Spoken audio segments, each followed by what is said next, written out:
and support, I'm running to be the next governor for the state of Rhode Island. New today, Helena Foulkes enters the race to be the next governor of Rhode Island. The Democratic candidate made the announcement this afternoon. That makes two candidates right now, Foulkes, of course, and then sitting Governor Dan McKee, the only people to announce intentions of running. Tonight, our NBC 10 political analyst Wendy Shiller joins me to talk about this big announcement. Wendy, thanks for being here. My pleasure. So, Wendy, of course, Foulkes has run before. Are you surprised that she's giving it another shot? I mean, I know we've heard rumors for the past year or so. Yeah, I mean, she's certainly been doing a lot of touring and talking around the entire state and raising quite a bit of money, and her fundraising accelerated over the last, 2 quarters. She was raising a lot more money, and that suggested to a lot of us who are watching that she was quite serious about running for governor again.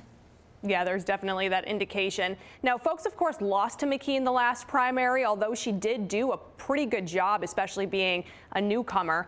What does she need to do differently this time around if she wants to beat the candidate that she previously lost to? Well, Helena Foulkes has been trying to reintroduce herself to Rhode Island, and now she's running against an incumbent, a true incumbent who's won the office already. And even though there are a lot of negatives right now for Governor McKee, including, of course, the bridge and now the announcement of Hasbro leaving Rhode Island, you can't beat someone with nothing. So you have to come up with a plan and sort of show Rhode Islanders that you can get them to a place economically that they want to be, and make an argument that you'll be better at that than the governor that they already know, possibly have voted for, and who's in office right now. Does it seem like we're going to start hearing plans from her soon about those specific topics? Because when she did announce her candidacy, she spoke specifically about the Washington Bridge and Hasbro leaving Rhode Island. Do you think that's kind of setting pace for what's expected to come?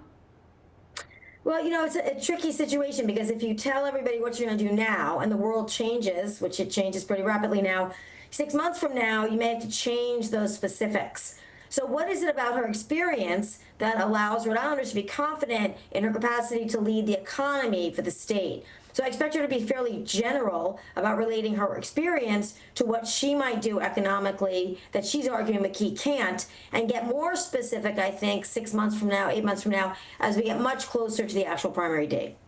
Now, there's no Republican candidate in this race so far. We tend to see that happen later as we draw closer, but do you think it's a problem for the Republican Party not to have anybody really out there right now competing against these two? Well, I always think two-party competition is better for voters in general. I think in any state, you really want to have two vibrant parties. So it would be good to have a viable, strong Republican candidate. Right now, this is an intra-party competition in the Democratic primary. We still have the Speaker, Shikarchi, who hasn't yet decided. The Attorney General, Peter Nerona, is he going to run? We don't know if this is the total cast of characters for the Democratic primary yet. So all eyes are on the Democratic Party. And in a midterm election year, usually the party out of power in the White House does better at the local level. So it may not be the best year for a Republican to run, and that may come into the calculations of some of our prominent Republicans in Rhode Island. All right, well, we covered a lot of ground in this interview, so Wendy, thanks so much for joining us. We appreciate it. Thanks for having me.